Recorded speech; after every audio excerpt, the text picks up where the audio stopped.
Before we jump into this episode, I want to remind you that while Caitlin and Sophia are dietitians, we're not your dietitians. This means the information shared in the Food Freedom Fertility podcast is intended to entertain, educate, and inform. It is not a substitute for medical care. This information is not intended to diagnose, manage, or treat disease.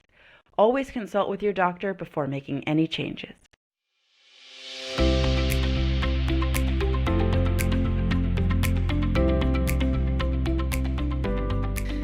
All right, so welcome to Connection Corner, where your favorite RD duo read reviews of this podcast. Here we are. This is Nani77's review of our podcast from April last year. Nani77 gave us a 5-star review and titled it Helping Me Feel in Control. This podcast has been such a gift in my TTC journey. In a space where there's lots of doctors telling you what to do, and a space that's often confusing, isolating, and feels very out of control, this podcast has given me lots of things to consider and try that help me feel in control of aspects of my fertility once again. Plus, these ladies are hilarious, and I appreciate the humor. That one's going for you. Nani77. I love it. Yeah, you are dead on, man. There's so much that can feel really out of control, especially when you're going through a very medicalized model of care. It's sort of like these people in white coats are just making decisions on your behalf and you have to just deal with it. And that's not the kind of journey that we want you to have. You are absolutely in control of you, and you have a ton of agency in this journey, and there's so much that you can do because, listen, girl, nobody takes care of you like you do. So congratulations on getting back in the driver's seat of your fertility journey, and thank you for your sweet, glowing review. Welcome to another episode of Food Freedom and Fertility. We are your hosts, Sophia, Pavia, and Caitlin Johnson, both registered dietitian nutritionists, both specializing in women's health and fertility. Find Caitlin here is a specialist in PCOS, helping you get pregnant even if PCOS is an obstacle. And I, Sophia, am a specialist in progesterone, helping you to rock that 2-week wait, to get pregnant, stay pregnant, and bring home that healthy baby. And we are joined today by Ashton Koehlmoos. Yeah, I said it right. And she is, well, let me tell you a little bit about her, actually. So she is today functioning as the exercise specialist. So she has been an athlete really all her life, went to school and studied it, been working in athletics and sports for her whole professional career. She is a certified strength and conditioning coach. She has a certification in pregnancy and postpartum athleticism. And she herself had quite the journey to becoming a mother. And so it has really seasoned the way that she works with women, the way that she works in her practice, her heart when it comes to serving this population. And we are so thankful to have her here on our podcast. So welcome, Ashton. Thank you. I am thrilled, like fangirling big time. Are you? I know she listens, guys. She's a listener. Yes. So, and also, hey, if you're a listener and you are like, oh my gosh, I want to speak to these. Yeah. If you're like, how do I get on this podcast? Because I know a lot about such and such topic. And I think that there are a lot of women out there that are struggling that would be so benefited to hear what I know about this. We would love to have you on, but we've had a morning, listeners. We are now 57 minutes into trying to record this episode. We've had to switch multiple platforms. This has been a bit of a SHI. It's been a poop show. All right. It's been kind of wild. So we're going to break Ashton's the ice like here. Blood pressure, anxiety. I know. Yeah, my watch gave me like a stress relax. You Did it? Oh, I'm sorry. Oh, So I'll do that together. Ready? Oh my gosh. Real time. I just got, Everyone. Oh my gosh. Okay. I just got an alert from one of my clients that her baby was just born. Yay. Aw, yay. Well, that's something, yeah, girl. That is such part a of the yeah, episode. girl. That Woo. is such a yeah, girl. Oh my gosh. I want to tell you more about her. She has had such loss and such struggle, but I am so thankful. Hey, one thing I want to say about what Sophia just said about how to get on the podcast. Ashton is purely on this podcast because she has literally shared like every episode of the podcast as she's listened to it and tagged us. And I kept being like, who's this really cute redhead? Like, and I wanted to show my beautiful redheaded children, like, look at how beautiful this redhead is. Every time we see a redhead out in public, I'm like, look at this beautiful redhead. Cause I want them to grow up embracing their beautiful redhead. It's hard. It is hard. It took me a long time to embrace it. And my mom always told me, don't dye your hair. Don't ever dye your hair. And I'm glad I listened to her because it never, and never comes back the same. It's just so beautiful. So anyway, Ashton has been a longtime fan. I understand what she's saying by fangirl moment, because we have those moments here all the time. But I will say I'm having a reverse fangirl moment because I've started following you for maybe 4 months now. And I've just been so impressed with your content. So while you're hearing Sophia say like, oh, you know, she's so great and she's been following us and whatever we're saying, you should be following Ashton because she has a lot of really great evidence-based, super practical information, and I believe really is walking in a calling. So can you just, well, first of all, Sophia, did you have a fun icebreaker? I don't know if it's fun, but I just want to say, Ashton, can you tell me something really boring about yourself? Oh, great. Give me a boring fact. I have no sisters. Well, I guess I have a sister-in-law now, but I've always wanted a sister. I don't know. Oh, you got 2 TTC sisters with you right here on the podcast. Yes. She's always wanted a sister. What are the genders of your children? I have 2 boys. Wouldn't you know it? Yeah. Well, three. I say I have 3 boys. So. Oh, yes. So Ashton here, I didn't read this part of her bio, but she is a rainbow mother. She has a rainbow baby.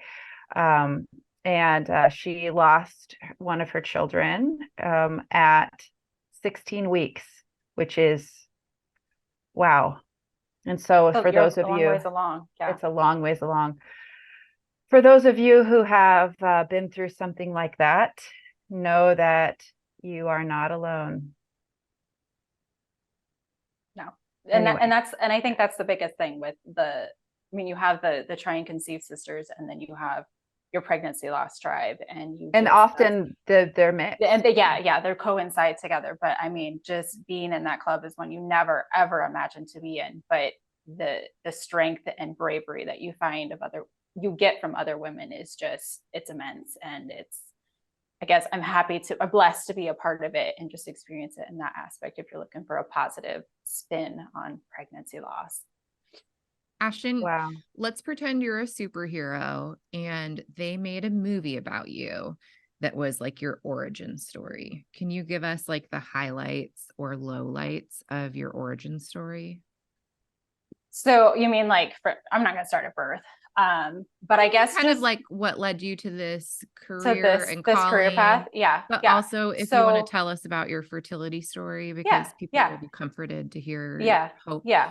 Yep. So, I think like any woman, I started my period, or I guess not any woman, but I started my period very young, and it was always very heavy. And then as I got into high school, I would just have immense pain it would just be random cycles. It wasn't like a consistency. There was no pattern. And it was literally at the onset of my cycle. Like I start bleeding and I have immense pain, cramping, diarrhea, throw up, dizziness. I'd pass out a lot. And it was something at first my mom didn't believe was like, I would, complain about these things, but she thought I was just like, she also had this. And she's like, well, you're just, bless my mom. But she said, you're just weak. Like you don't have a high pain tolerance and this sort of thing, until she was actually had to You're come just pick a me redhead. Up. Until I was a sophomore in high school, my brother and I were out to eat and I passed out at a pizza ranch and had to be taken by ambulance. And it was then that the doctor was like, well, you need to be put on birth control. Because at that time I wasn't really cycling very normal. I was a cross country runner, big into athletics, and definitely was underfueling myself. So that was when my mom kind of started to like take a look at this. So I started on birth control, following the doctor's orders. I hated it. I gained weight. I just didn't like it. So I stopped taking it without telling my mom.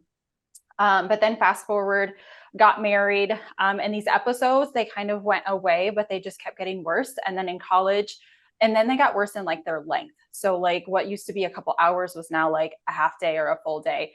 And then when I got married, it got to the point where my husband would have to take a day off from work to come take care of me. And And I'd go to doctors and they tell me, well, you're having a cycle, like you shouldn't be worried. At this time, I was more regular.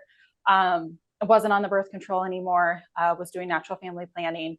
And finally, I had a doctor that listened to me because I just called my mom. We were trying to conceive, and I just said, I can't live my life like this anymore. So met with a Creighton instructor and had surgery. Endometriosis was my diagnosis, and had that surgery. Found out I was not ovulating. They did an ultrasound series during that, and I could grow the follicle, but I would just create what they call the loof. It wouldn't ever rupture. Luteinized unruptured follicle syndrome. Very common in ovarian endometriosis. Yes. So was put on letrozole and started cycling, but it was during that period of being looked at, hormones, blood draw, everything, thyroid. I had hypothyroid. That they discovered that my husband, we're in for the post-op, and she tells us, how great the surgery went. And then she looks at my husband and she says, do you know that you have rare sperm? And it just rocked our world. His number was 5, single digits, 5. And I remember going home thinking, okay, here we are. We have a husband that doesn't create sperm, and I can't ovulate. Like, how are we ever going to have kids of our own? And listeners, she's telling the story in front of a wall that is covered with pregnancy and baby photos of her children. So it's much less scary to listen to this if you're feeling weird. Switch onto YouTube, okay? Because it's gonna. So I put my husband on a supplement. They said right away our only option would be IVF, and I was very against it for church reasons, and just, I knew there was something wrong with my body. I knew if I was going to become pregnant, there was no way I was going to be able to carry a child, with this pain, and my thyroid levels were off. I knew I had low progesterone. So we tried to conceive for 4 years, and my husband ended up having a varicocele. So he had that surgery as well. That didn't improve his numbers. The supplement that I stuck him on, it was like a macaroon and fertility aid for men is what I put him on. That improved his numbers to 1.5 million.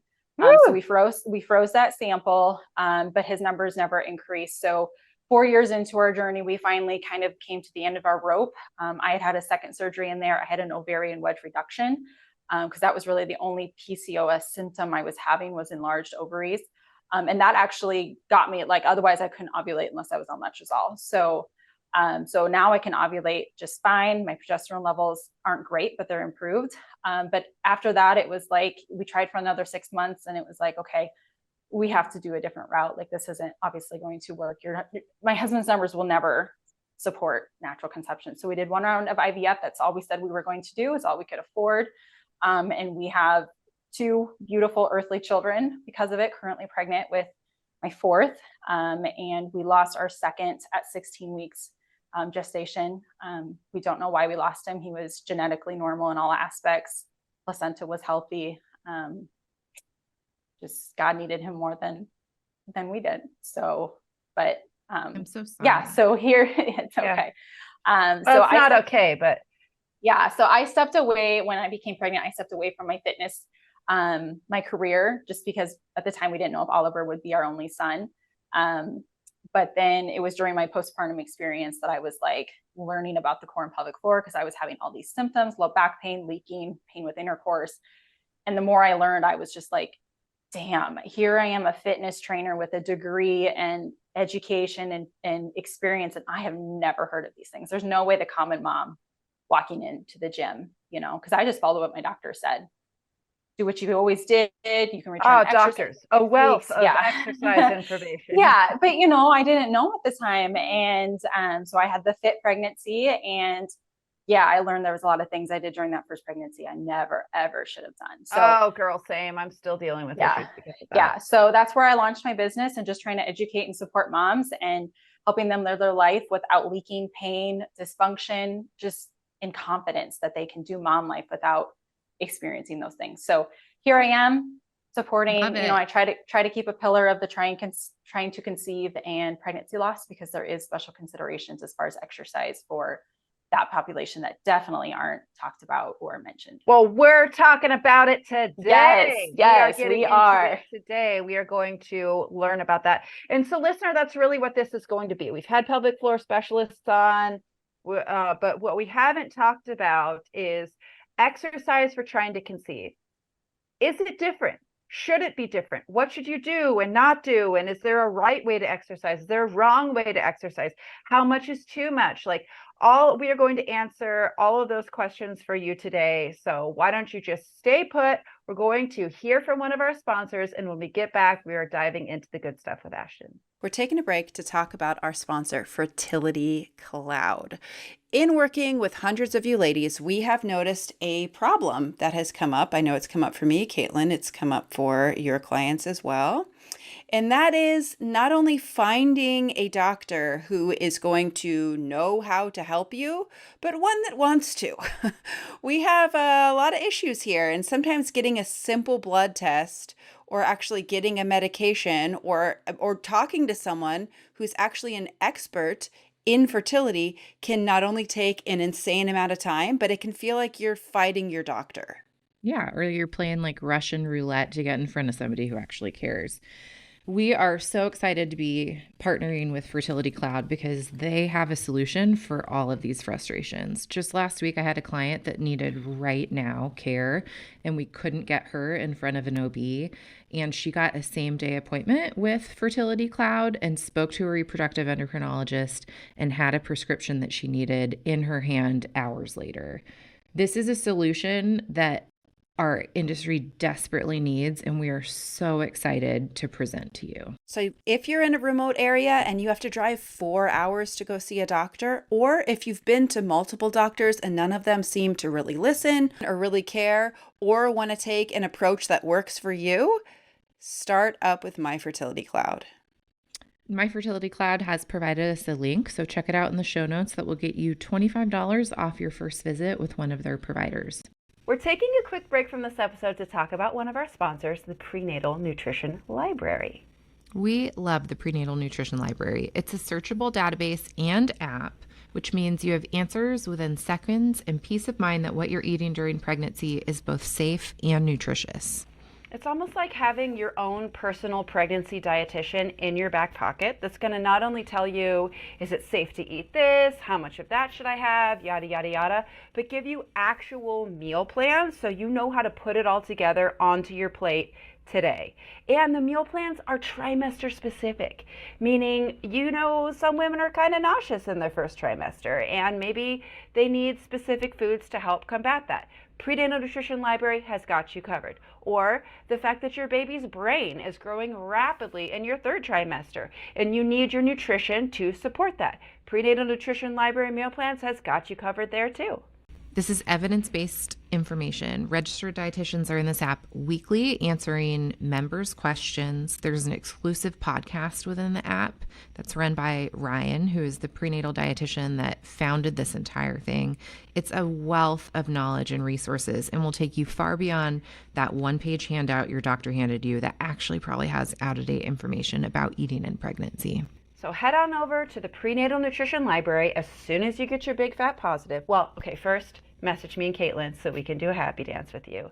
Then head over to the Prenatal Nutrition Library to get clear strategies to meet your nutrient needs, as well as to take the stress out of confirming what's safe and most optimal for you and your baby while you're pregnant. Use code FFF20 for 20% off. Ashton, before we take a dump, before I did that this morning already, feeling really good. Can you take a dump of your knowledge on the mic? Just dump it out. Before we jump into your specialty, I would also just love to hear how you happened upon our podcast and I don't know, what it's done for you or how it's helped you, or maybe a story of how it's helped one of your clients. It's funny you asked that because I was actually thinking that. I'm like, I don't even know how I stumbled across these two. I literally have no idea how I stumbled across the podcast. But once I did, I literally binged all the episodes. I'd find stuff that was relevant to me. And then if I was doing mowing for 3 hours, I would just turn it on. And it just felt like you guys were literally, when we talk about sisters, I would just be laughing on especially Sophia, you just cracked me up. But I have no idea how I stumbled across you. Never know how it's going to land. But I think some of it was, I read the book, It Starts with the Egg, and I got into the Facebook community, and I wonder if through Rebecca Fett and just kind of getting connected that way, if that's how I stumbled. But the episode that, I love all your guys' episodes, but the one that I always recommend to moms is the Becoming a Mom on Purpose. And I listened to that one after, like, I had Oliver, I had experienced loss, and I was like, wow, this episode. So every mom that is experiencing infertility or pregnancy loss, I'm like, go listen to that episode, because it just really shifted my mindset as far as like, yes, like that is what this is about. It's not about trying to just get pregnant and be, bring that baby home. It's becoming a mom. It's changing your identity. And it was just really powerful. Oh, well, thank you. Thank you very much. I love that. Okay. Ashton, lay it on us. What's the first thing you want to tackle when we talk about exercise for fertility and trying to conceive? Well, I think the first thing is, I think people always, wonder, is there like a best or, a worse way as far as like trying to conceive? And, unfortunately, the overall theme, and I think you guys know this too, as far as nutrition, it depends. I mean, when we're talking about something as far as fertility, it is very, very individualized. So each person has their own puzzle, and it's figuring out how your pieces, work together, because we're all sensitive to different things. We all have different lifestyle factors. We sleep different. We eat different. We have quality source food from different places. So it is very much, it depends, but I'm going to try and kind of give tangible things or, takeaways that you can take from it. But the other thing to consider is, are you on, like, what kind of trying to conceive are you in? Are you just starting and trying to conceive, or are you in the navigating, ovulation stimulating, medication? Because what you're doing as far as exercise is going to look way different when you are stimulating your ovaries.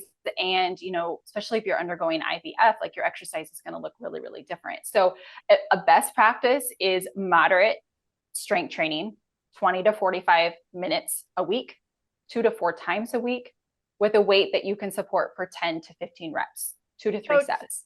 20 to 45 minutes a week, or 20 to 45? So 20 to 20 a session. Doing that 2 to 4 times a week with a weight that you can do for 10 to 15 reps for 2 to 3 sets. So however that looks like for the individual, I'm always going to lean towards strength training, just because it can support hormones across a large spectrum of women. So from the PCOS woman to the woman that maybe just has low progesterone in a short luteal phase, when we're doing just very moderate based strength training, that's what I kind of call that umbrella, we can support across the spectrum. And not only that, strength training provides additional benefits beyond your fertility health. We know it supports bone health. We know it supports muscle mass. We know it supports joints and blood sugar balance.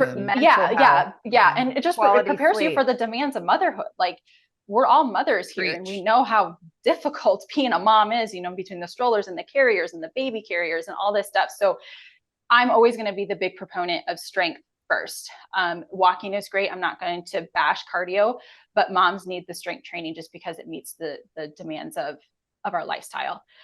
The worst kind of thing that you can probably do for your fertility as far as exercise is, and this is kind of more just like, I'm going to get into kind of like an extreme, but just treating exercise as a way to punish your body. I think as we go through the trying to conceive phase, we get Yes, we get mad at our body. If you experience loss, you might think it's your body's fault. So you're going to use exercise as a way to punishment. So maybe you work out until you can't go anymore, or maybe you're pushing to your limit every single time. Maybe you just literally run away from whatever problem. For me, that was exactly it. Numb. I wanted to be numb. Yes, that was me too. So tired. I wanted to be so exhausted from my workout. I wanted to channel all my rage and frustration and bitterness into something. And so I would just roast myself in a workout to where I'm so tired afterwards, I can't feel anything. And that was like peace to me. Yes. And we're taught that exercise is a way to relieve stress. That's what we're growing up, go exercise, you'll feel better. So women really like wrap that around in their brain. And if you come from an athletic background, you really push that to the extreme, and it becomes unhealthy. So, if you're using exercise as a way to like mask your symptoms, like, Sophia, you said, I did the same thing. It was my only way of coping was exercise. So kind of the arching umbrella is if you're doing long, high intensity running or HIIT type exercises with very, very short interval breaks, For 45 to 60 minutes, or 60 plus, that's a really, really long workout. And you're doing that 4 to 7 times a week at loads that are just maximum and heavy all the time. So you're making literally me just comfortable. you're literally just slamming your body every single time you work out. And there's a lot of, that's very trendy right now. There's a lot of, gyms that are just based on, I'm not going to name names, but there's a lot of gyms that are based But on it's not or red or blue. It reminds yellow just theory. slamming the body. And it's somewhere in between black red theory theory. and yellow theory. Yes, if red and yellow theory were to have a baby. Yes, you said it, not I. But it's just, and it does feel good. I mean, I think we can all probably say that Oh yeah, feels hell good. Yeah. But it's the just high a very feels good.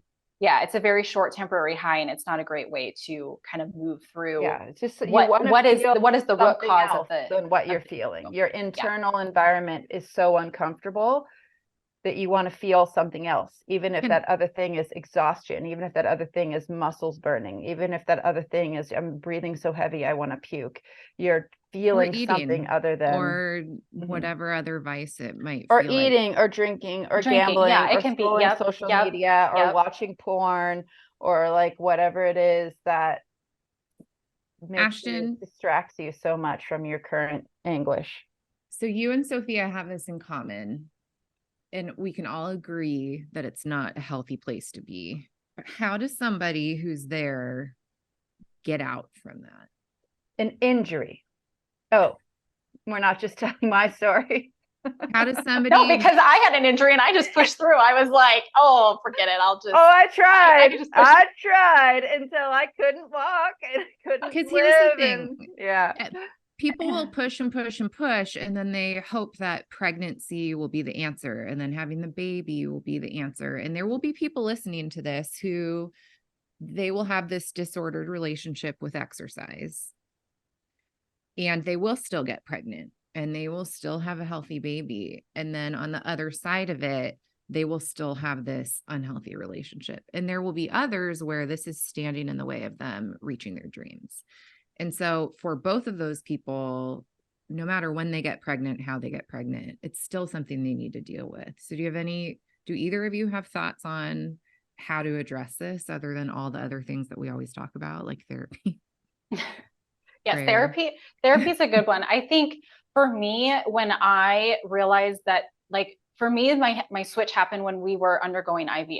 I realized that we were going to literally be investing. Like, this was investing in not just my future and my husband's future, but this was investing in like our future as a family. Because up until that point, our insurance, bless the government, we didn't hardly have to pay a dime for any of our fertility stuff. But with this, we were going to be investing a mortgage payment literally into, our child, or into our family. And for me, it was realizing that what I was doing now as my performance did not matter anymore, that I needed to support my ability to carry this child all the way to full term, and then the future children after that. So for me, it was realizing that I had to really take a step back if I wanted this to work the way I dreamed of it to work, because IVF is not, and you guys talk about this a lot, IVF is not a miracle, like it's going to work for you. I mean, that was why for me, besides just some religious stuff that I was going through, I knew my body was not in a good place to support pregnancy. There's no way I think I could get pregnant and sustain the pregnancy if we just jumped to IVF right away. So healing my body, I felt like, okay, hormonally, I was doing much, much better, but this was kind of that next layer. So, I mean, it kind of comes back to like becoming that mom on purpose. But for me personally, it was, what is my why? Like, why do I need to change my exercise? So I started doing some fertility yoga and I hated it. Absolutely. Are you me?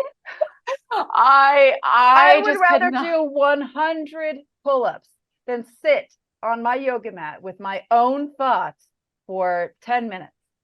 Yeah. So I hated it, but the more I did it and I forced myself to do it every night before I went to bed, the more my body started to crave it. And I would start to do, like, I would want that instead of a workout during the day, or I would need that before because a lot of times I'd work out before I called the kids came home from or off school. I worked at a YMCA. So I would do it before the chaos came with the kids. Mhm. And it just like really reset me. And I kind of started to really enjoy it. And I'm not saying that that was like my miracle thing with IVF, but that really kind of It set me just up really for, shows a switch that happened yeah, within you. That's really what that yes, is. yes. And And also I still do it. Yes, yes. Yeah, cortisol, cortisol addiction cortisol. is real. It is real. I had it myself, sometimes still have it. Like it can feel really good to be running off of that stress hormone, to be cranking on all cylinders. You can feel so productive. You can feel so energized in a weird, nervous way.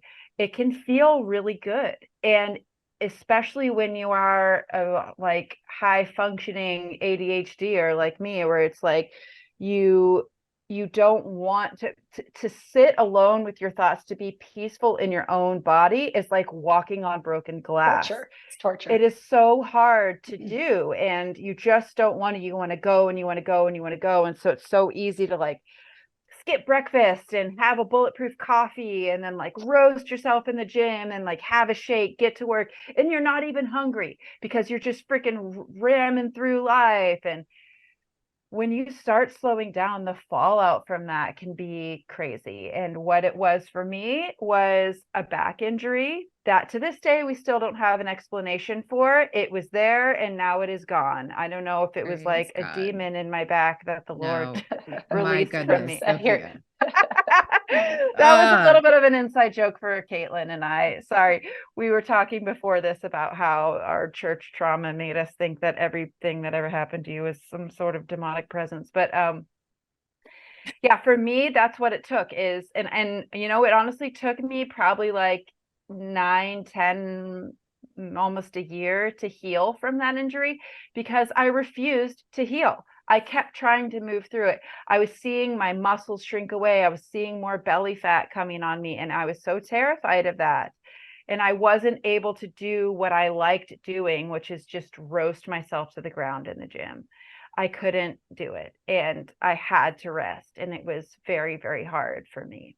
And I know a lot of times, like sisters with PCOS that are hearing us, some of you, the issue is getting moving in the first place. And some of you are listening to this and you're like, God, if I was prescribed to like stay on my couch, hallelujah. Like I hate getting sweaty. I hate how red my face gets.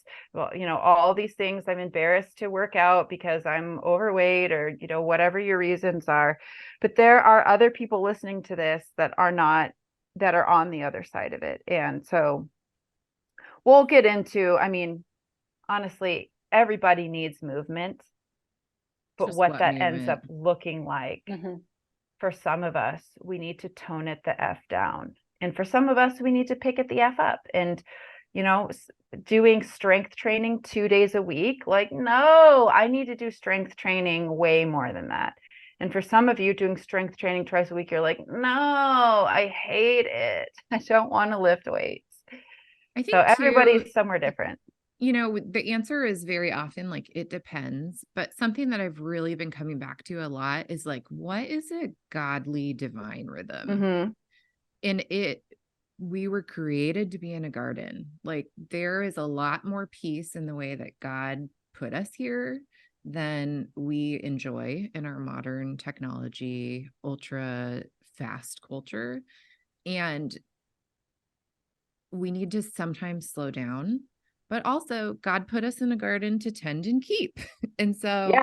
we do need You physical ever movement. gardened? There's work involved. Yeah. So I think sometimes people really overcomplicate it. And if everyone just with the brain that they have slowed down and really considered, like, where do I have opportunities in my life to have a more godly rhythm, we might see a lot of benefit in overall health. And maybe that's going to bed earlier, stop playing like, you know, gamble slot machine with TikTok on your phone.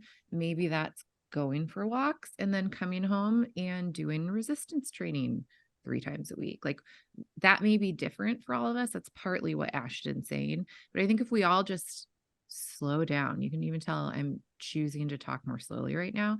And you can see your blood pressure and things respond when you get into a more kind of natural, you could say it like be out in nature or whatever, but I would word it like just a more divine or godly rhythm to your life. And I women love are that. different. Women are different. Adam was the one that was cursed with work. He was the one that was to be working by the sweat of his brow. That is not what Eve was told. And men respond differently to high intensity interval training, to strength training multiple times a week, to more rigorous endurance training. Men's bodies respond differently to these things.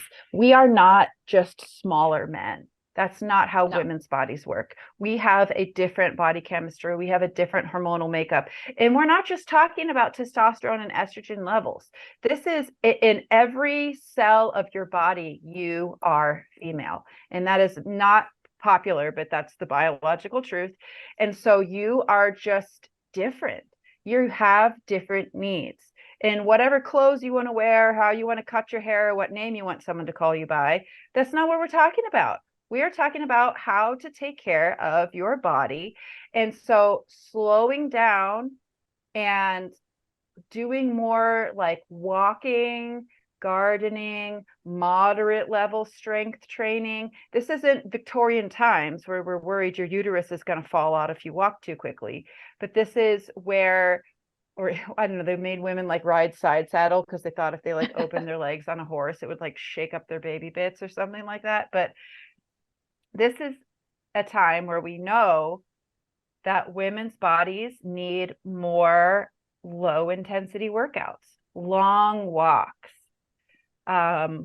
lifting medium weights here and there, and not like roasting it every day. And there's just so much out there about like fasted workouts and bulletproof coffee and cold plunges and, all these things that are really meant for men. And I'm not saying, you can do a cold plunge. I know some people with chronic pain, and a cold plunge has been just an absolute lifesaver for them and keeps them having to reach for narcotic pain medicines. And like, if that's you, then great. But just don't think that like, am I making sense? Moving Yes. things more in the direction of chilling out and nurturing your body versus like challenging it and testing it and pushing it to the edge. Almost Yes. the other thing that brings up too is like trying to conceive an infertility, though it feels like this, it's not something you earn. You don't earn a pregnancy. You can't work out enough to get pregnant. And so the idea of just doing, you're not going to fix yourself with all the doing. Sometimes it's going to have to take the opposite type of approach. Yeah. And Caitlin, I know our listeners have heard this a little bit before, but can you just again share some of when you were training for that half marathon and what was going on with you hormonally and PCOS in that time? Yeah. So a big piece of the puzzle is I went off of birth control and I started training for half marathon, and the two shifts that happened simultaneously just threw my body completely out of whack hormonally. And I, in like a 2 to 3 month period of time, gained 60 pounds while I was running like 20 plus miles a week. My longest runs were like 8 or 9 miles. But my shortest runs were like 3 miles, and I would do, a variable interchange, and I just saw my body balloon. And it only made sense that things were going on hormonally, that it had to have been something like that, because the idea of like what you eat and what you burn didn't equal what we were seeing in my body, which is also interesting because what I did to lose the weight was sustainable changes that happened over time. I trained for a triathlon, a sprint distance, where my sister and I, I was like almost 200 pounds and not exercising at all at that point. And we started going to the gym together, and we would swim 1 day a week. We would bike ride like a spin class 30 minutes 1 day a week. And we would try to jog 3 miles. And that was all cardio. But for me, that type of cardio over a 2-year period helped me pull off like 30 pounds. And then I switched to yoga, honestly, because I got a running injury. And yoga helped me improve my flexibility, my strength, helped me manage my stress in different ways. And then I decided to train for another half marathon. did great that time, but I saw no body change when I was running again 20 to 25 miles a week and doing yoga, which was like, wow, like, you know, again, I was studying nutrition, calories in, calories out. And that wasn't necessarily why I was trying to do it at that point to lose weight, because I was in a really good place physically, but it was like, it just didn't make sense. And my encouragement would be for everyone to not go to such extremes. Training for a half marathon is not going to get you pregnant. Being the fittest person at CrossFit isn't going to get you pregnant. You know, so all of these extremes, becoming a yoga instructor isn't going to get you pregnant. So where do we fall in this like moderate in between? And to Ashton's original point, it's all very individual. So one thought that I have, Ashton, is what is something that, since you started actually working in this space, what is something that really surprised you when you started working with clients? Like you went in maybe with one idea and actually like boots on the ground working with people saw something completely different. I would say that the biggest thing is just where women are coming from, like what their individual factors are. Like to me, exercise has just always been a part of my identity. Like it's something that I make time for. I feel like myself when I move my body. And even if that's just like some yard work or some housework. But when you're actually working with women and the struggles that they are experiencing, other factors, whether it be their household or their job or their environment or where they're at and what motivates them, I think that was probably my biggest, surprise, and just trying to meet women where they are and to adapt, a lifestyle that if they don't want to work out, that's okay. Like I am definitely not the coach that's going to be upset if you say no to a workout because your period came and you just are devastated that another month has passed. So it's really just trying to support her where she is. And then just like really being in tune with, what the different, like, everyone has a different doctor and what that doctor is telling them. And you're just trying to like walk that line of trying not to insult her doctor or, tell her that, I don't want to say her doctor is wrong, but just trying to give her research-based evidence to help her make an informed decision on what is best, for her make body. it to where the doctor is just one voice. Yes. Just trying to help her. He's giving his perspective and what you should be considering from that end. And that's worth considering, but it doesn't. And sometimes it's helping her connect the dots between, usually doctors give you very vague advice and just trying to help her, because often sometimes extremely conservative advice. That's more about so you just trying to connect the litigious dots than you becoming healthy.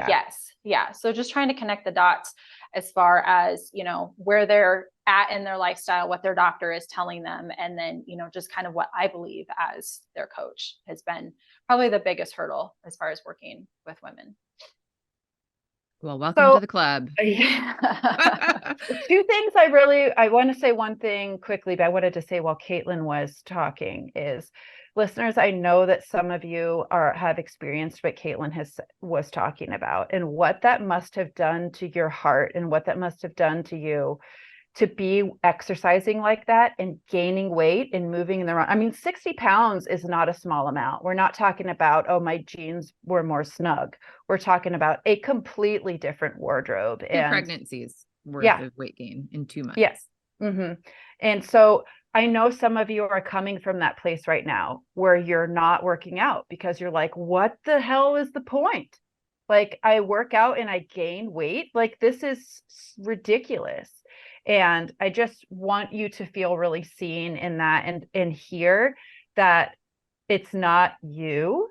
It's not that you're like broken or something. We need to find something that works better with your body chemistry, with what you individually need. Because my heart was really touched when you were saying that, Caitlin, because I know that there are people out there sitting on their chair, couch, or whatever that are like, I don't even want to go exercise because when I do, it just makes things even worse. It's like I'm, working hard to just throw money out the window. You weigh 240 pounds and your joints hurt. Yeah, I mean, I'm thinking, who is running? I mean, imagine running with a 60-pound vest on. Like that's essentially what you were doing. What that would do to your feet, your ankles, your knees, your shins, your back. Like that's a lot. But so anyway, that now jumping back over to Ashton and what she was talking about. So I know that people are wondering, I hear this all the time. Okay, so like, how do I know if I'm working out too much or if what I'm doing is too intense? Like, what are some sort of signposts, or how can someone, I mean, my point usually to that is like, if you're asking that question, it probably means you're doing it. But can you be more specific and give people like some actual tangible facts about this? Yeah, sure. So I'm going to kind of talk about this broadly and then like getting into just like more narrow, like actual symptoms. So Sure. kind of going back to that first thing I said, as far as like worst practice, if you're working out 6 to 7 times a week, or you're doing multiple workouts in a day. One part I guess I kind of forgot about, like my IVF story, is I was working out and teaching 2 to 4 classes a day and doing personal training. So I was literally always working out, just always working out. So if you're somebody that works in a gym setting or a group exercise instructor, those sorts of things, that's kind of too much. You just kind of need to watch what you're doing. You probably don't even need to work out because your job is literally doing it for you. But if you're working out and you are underfueled, underslept, you're fatigued, it's probably not, a great idea.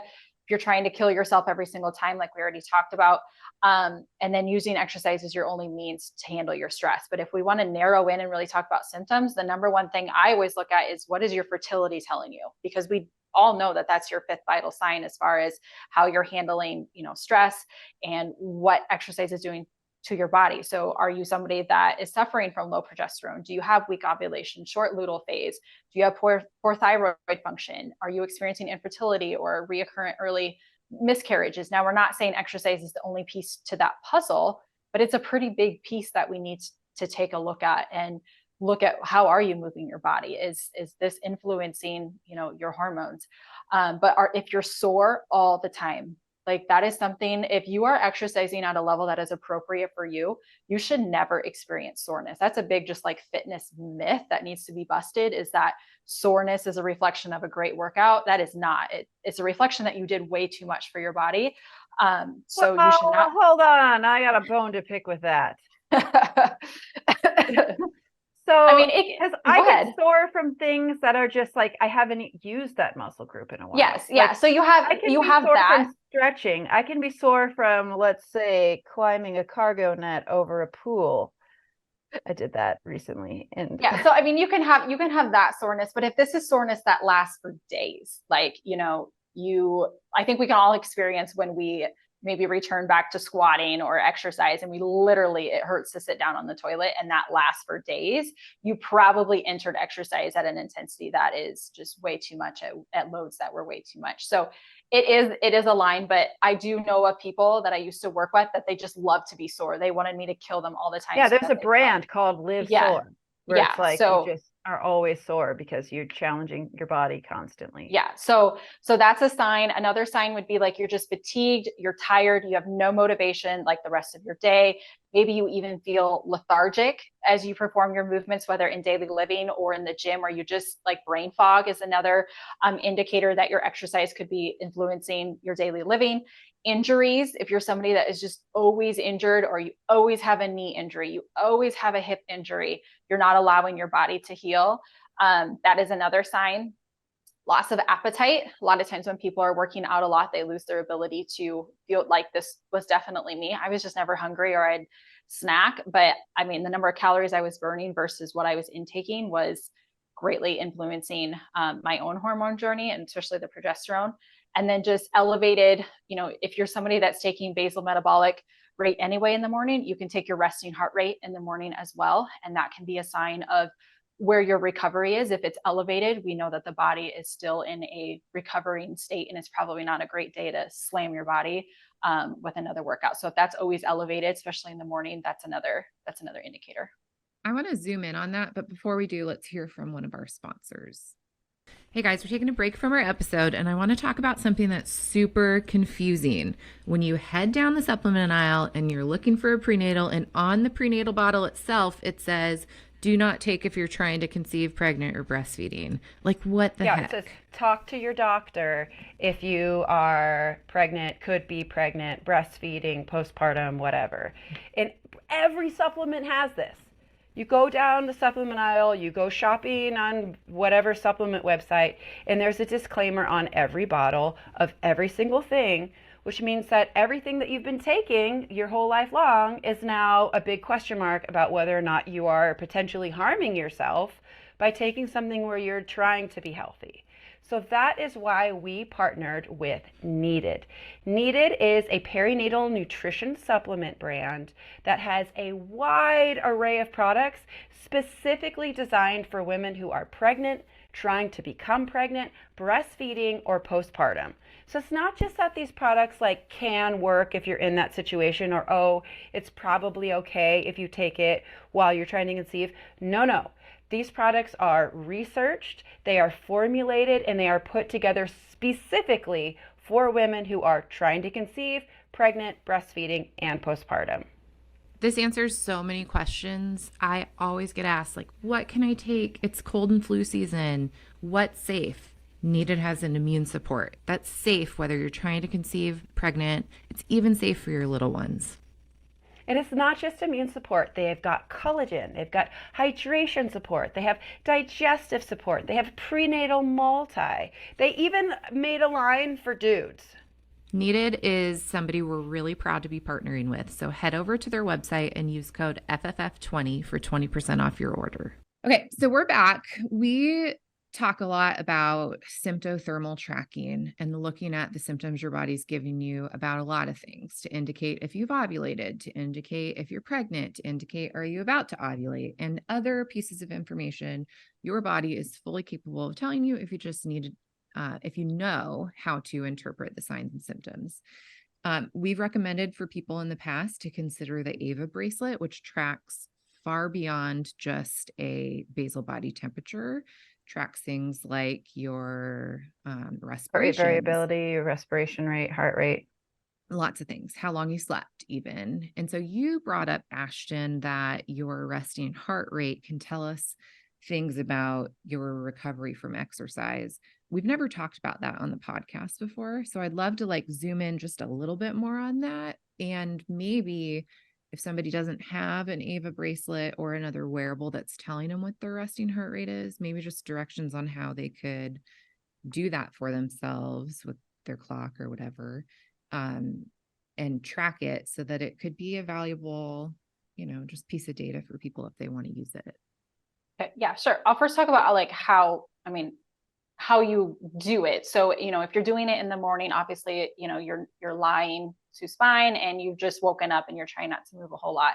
But another thing that you can, if you forget about it, you're midway through your morning or you're in your morning routine, it's just being able to sit for about 15 minutes to allow your body, just make sure, you could be sipping your coffee, you could be scrolling Facebook, you could, be eating your breakfast, but you just want to be seated. It's not going to be as accurate as, it's just like basal body temperature. It's not as accurate as first thing in the morning, but you just kind of want to sit for a period of time, 10, 15 minutes to just allow your body to come down. And then it's just taking your pulse is really all it is. You can do that, right here at your wrist. You can do it up, in your carotid artery right here. You can do it in your armpit as well if you're able to find it, but you're just doing it for 1 minute is what you're figuring out. You can do it for 15 seconds, 10 seconds and do the math and figure it out. But you want to figure out what is your body's normal, first of all, because when you first start out, you're not going to know what is normal for your body and what is not normal for your body. If you have, the smartwatches anymore, a lot of them are going to be able to kind of give you an indicator or a range. So you can kind of go by that as far as like what is your resting heart rate. But just even in terms of just like overall fitness, if you have a lower resting heart rate, it's your body's way of telling you that it is efficiently working. We want a lower body resting heart rate. That means that when we consume oxygen into our body, we're not having to breathe as much, that we're getting efficient oxygen intake. So with every breath that we intake, that oxygen is being used more readily and we don't have to breathe as much. So all of those things kind of influence your resting heart rate. So it's an indicator of just overall health as well. But just as far as like, recovery, if we have an elevated heart rate, it's literally your body's way of telling you that it is still in a recovering phase, that something is going on inside the body, whether it's repairing muscle tissue, maybe you have an injury that you're healing from, but it's just a sign that you can utilize to, indicate, what does my body need for today? Because I am a huge coach on making empowered decisions for you and understanding what your body is saying, being able to truly listen. Like your doctor will tell you, listen to your body, but most women I encounter have no clue what that even means. So teaching them, these different signs that they can truly look inward and make an empowered decision for themselves as far as, what does my body need today? Does my body need another rest day? Yes, my coach is telling me to train, or yes, I have a class later today, but maybe I need to take a day off and just go do a low long walk and just allow my body another day to recover. I love that. Can you speak to maybe what happens to your heart rate at different points in your cycle, exercise excluded? So during your post-peak phase, your resting heart rate is going to be higher than in your follicular phase. So it might just be a few beats per minute, but it's typically going to be higher, just like your Temperature, body temperature. Yeah, your else. body temperature. Mm-hmm. Yeah, your body temperature goes up as well. So like if you just ovulated, a practical way to take all this information she just said is, if you just ovulated and you see that your heart rate's 5-8 beats higher at a resting rate for you, and you also know you ovulated and you're feeling great, you could probably still go work out then. Yes. But that might be a time to like just listen and see, like, is it just the ovulation, or do I maybe need to pay attention to making sure I recover enough from because then you can kind of look at those other symptoms I talked about, like, how is your energy level? Are you feeling tired? Do you feel groggy? Do you, are you experiencing any injuries? You can kind of refer back to those other ones to kind of make that informed and confident decision for yourself.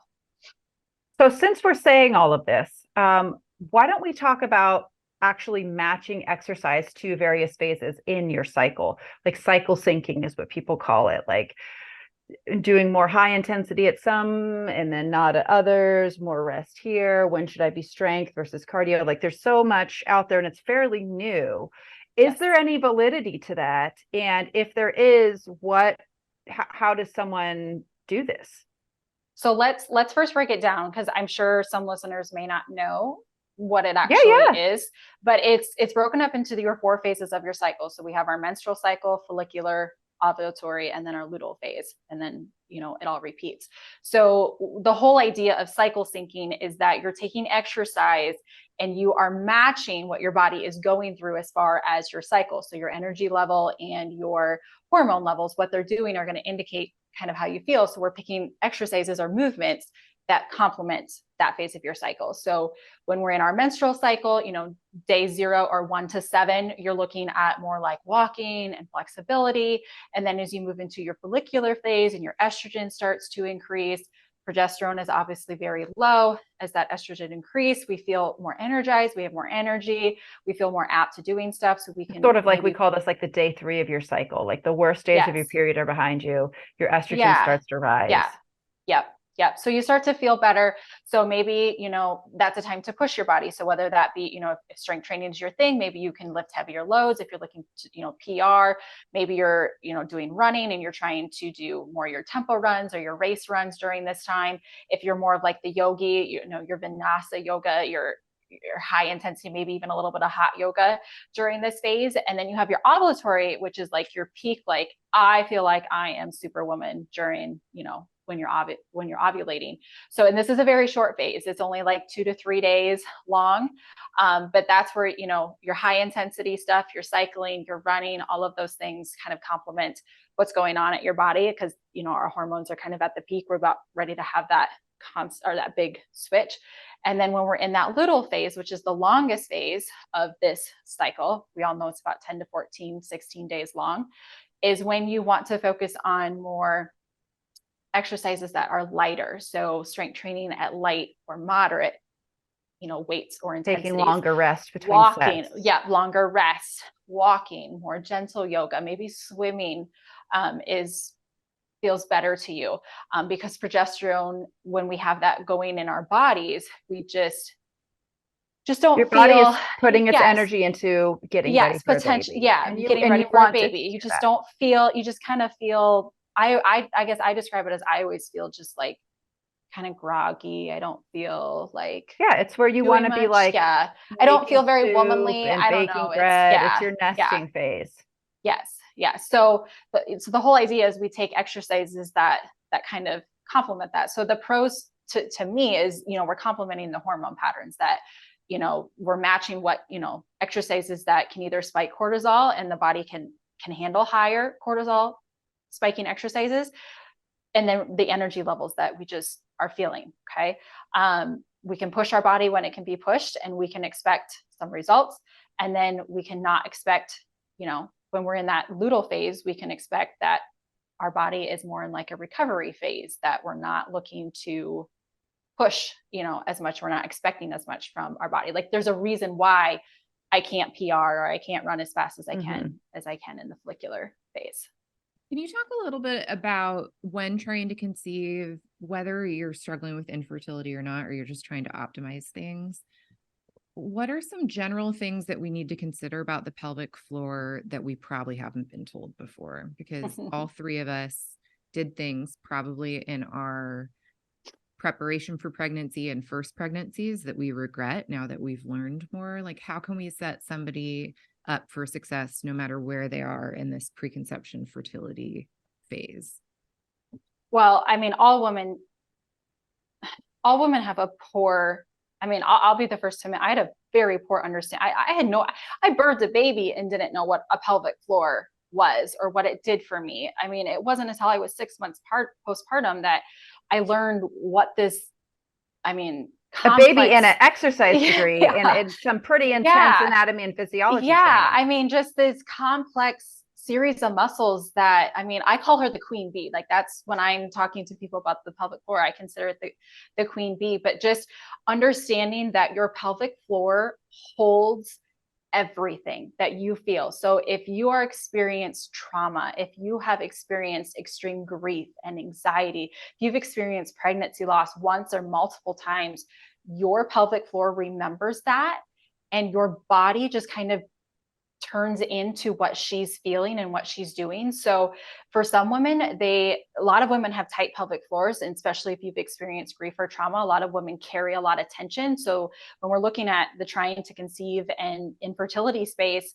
these women are always anxious. They are just waiting for an exhale from their doctor of good news, but they're always on edge. They're always waiting for the next bad thing, because that's all they've ever experienced their whole life is just bad news after bad news, or bad test result after bad test result. So being able to help women breathe down into that space is another indicator, because breath is what's going to relax the pelvic floor. Like we can do all the stretches, but if we're still holding on to tension in the pelvic floor, it's not doing us any good. So we have to be able to breathe into that space. And that's another thing that, especially if you've experienced pregnancy loss, that's something that's really hard for you to do, because now you're breathing into a space that your baby once was, or maybe you had a traumatic, D&C or birth or whatever it was. Breathing into that space is now very hard for you. It's traumatic. Your body doesn't want to do that. So it's both of those things. Breath is first, but then getting her into positions to open up that space and helping her realize that the more we can promote blood flow and nutrients into this space, it's not just going to your pelvic floor, it's going to your uterus, it's going to your ovaries, it's going to your lining. This is going to support your uterine lining, and just helping her realize that the more that she can open up and maybe paint intercourse. We know that that's all terrible when you're trying to conceive. It's awful. It's, scheduled intercourse is not great intercourse, but so she might be experiencing just pain from that, and doing these things can help bring relief and make her overall experience better. It's so interesting that you brought up circulation, because along with pelvic floor, I think that this is an under-discussed matter when it comes to getting pregnant. And what you just said, blood flow and nutrient delivery is everything when our blood delivers hormones and our blood delivers nutrients. So how do we expect our ovaries to respond, our endometrial lining to be exactly what it needs to be, if we're not regularly ensuring that there's really good active flow to those organs?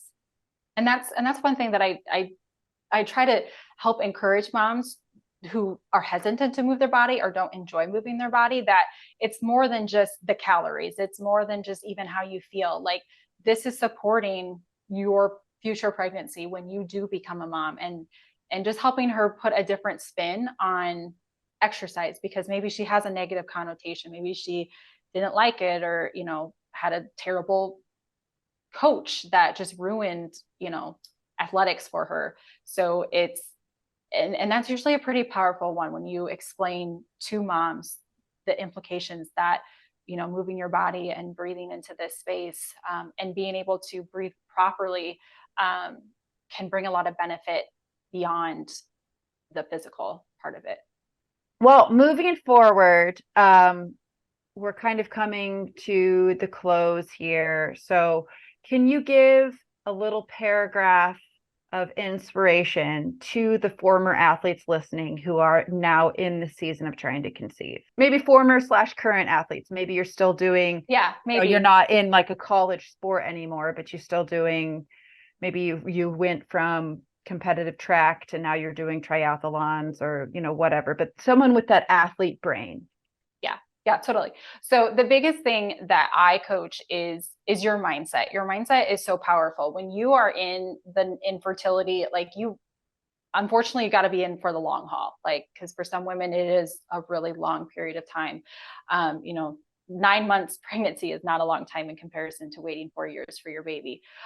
So just being able to let go of that former identity and realize that, I almost think it's an advantage coming from the trying to conceive and infertility space, that if you can adapt that mindset and letting go of who you were before, it becomes so much easier when you become a mom. Because a lot of moms who don't really, really struggle to let go of their identity when they become pregnant, because they just unexpectedly got pregnant and they weren't maybe wanting to become pregnant, wasn't the right time in their life to become pregnant. So it's almost an advantage, and letting go of that and realizing that what you're doing now is for your future self, not your ego, it's hard. It is really, really hard, but your mindset is going to be what carries you through, and your mindset, and just connecting back to, like, what is your why? Like I explained, like, what my why was when I started my IVF journey, and what is ultimately more important to you is being able to do CrossFit games and get a medal. Is that what you want? Or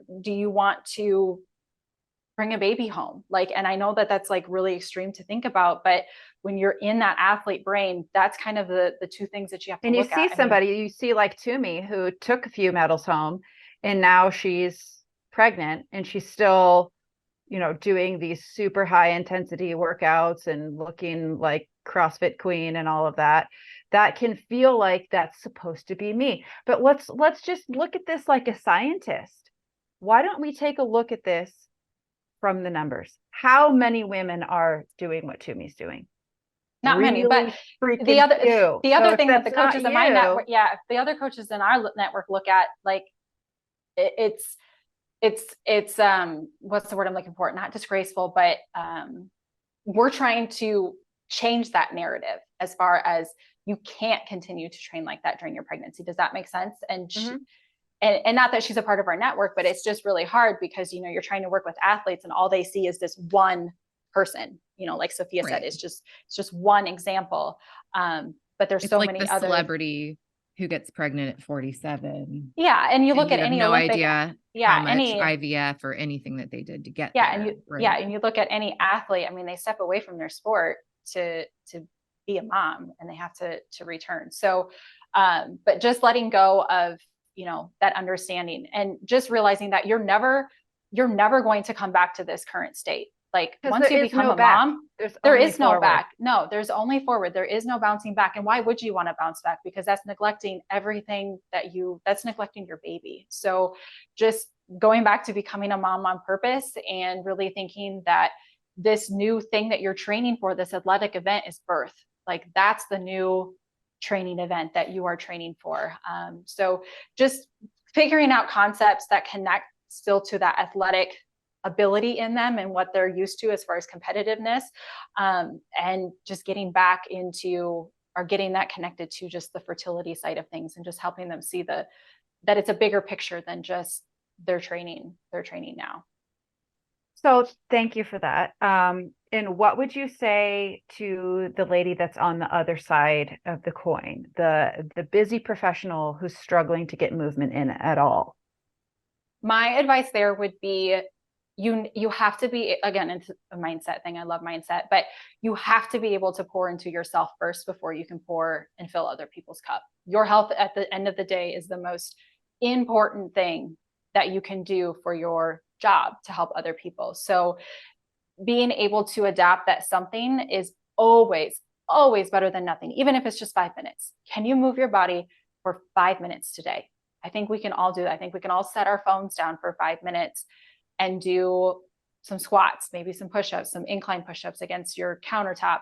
But being able to sneak in working out throughout your day. So maybe every time you go to the bathroom, snacking on some workouts. Like you're not going to go have a huge 4-course meal. You're just going to have you just kind of you sprinkle them in.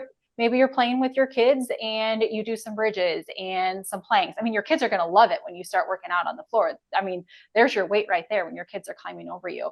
But another thing for like the busy mom is schedule it. Like, especially if you are like, I am a schedule person and I have my Google Calendar, or I have my, my handwritten one that I write down. When we schedule ourselves in and make ourselves a priority, we're more likely to commit to it. But know that you don't have to be in workout clothes. You don't have to be in a fancy gym. Like you can just you can move your body, sweat with a red face, and need to like do a shower. You can in literally your hair move your body. You can do it at the playground. Again. You can do it at the playground while your kids are playing. And I try to share a lot of content. I mean, because to me, it goes back to the busy mom too. Even if you're not working in the professional space, like being a stay-at-home mom is really busy too. And sometimes you just don't have time in your day. But where can we sprinkle in little bits of movement? Because it all adds up. It literally all adds up. Another thing I'd say to like the busy, high performing professional is, you know how to schedule, you know how to budget, you know how to do a lot of these things. It's more of a prioritization thing than a scheduling conflict, because you figured out how to work a 60-hour work week or whatever it is. You've finished your master's degree or whatever it is. It's like, I did this thing and now I maintain.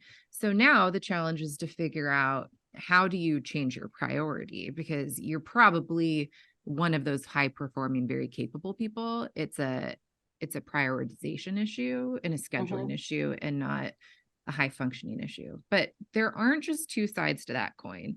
What would you say to the person that's like, I've hardly ever worked out. I don't really know how to do that. I'm not confident in my body. I have pain in my body. I'm so overweight. Like, I don't even know where to begin. And what's the point? I'm already so big. I don't want to highlight like our profession, but hire a coach. Hire somebody that sees you exactly where you are and can give you stuff that is completely 100% appropriate and tailored towards you, that checks in with you, that wants to know how you're doing, that will keep you accountable. That is where I see so many moms aren't willing to invest in themselves. They just think like, I'm not good enough. I don't deserve that. Like, I haven't worked hard enough. I don't need that. But then the barrier is they just literally don't know what to do. Maybe they're scrolling their phone and they're saving all these workouts, and then they start trying them maybe, and they feel miserable. They don't feel great on their body. Well, they're probably not appropriate for their body. So if you can invest in a coach, even for a short period of time, you will learn so much valuable information about your body and know where your body is, so that you feel more comfortable walking in. Because just women in general, again, this is why I'm big on strength training for women. We need it.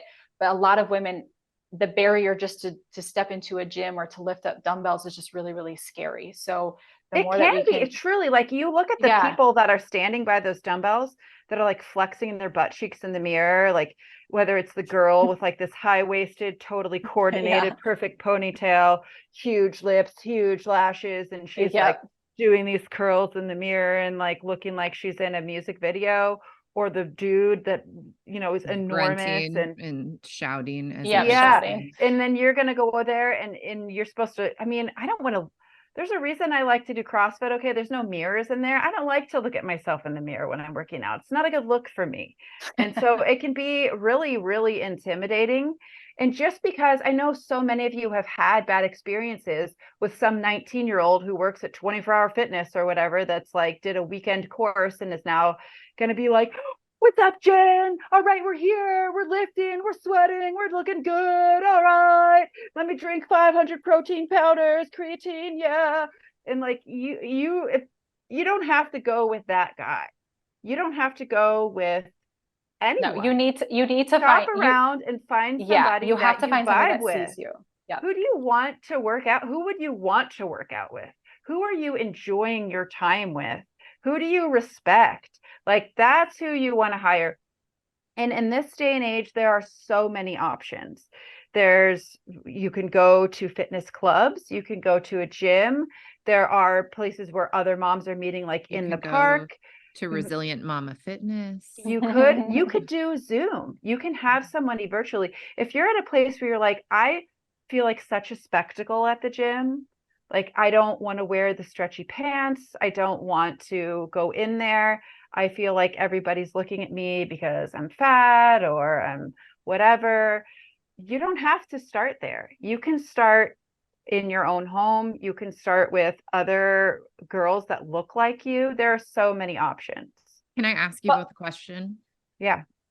If somebody walked into your CrossFit gym, Sophia, or you interviewed a new client, Ashton, and they weighed 250 pounds and were uncomfortable in their own skin and were in their trying to conceive journey, when they walk in, are you judging them?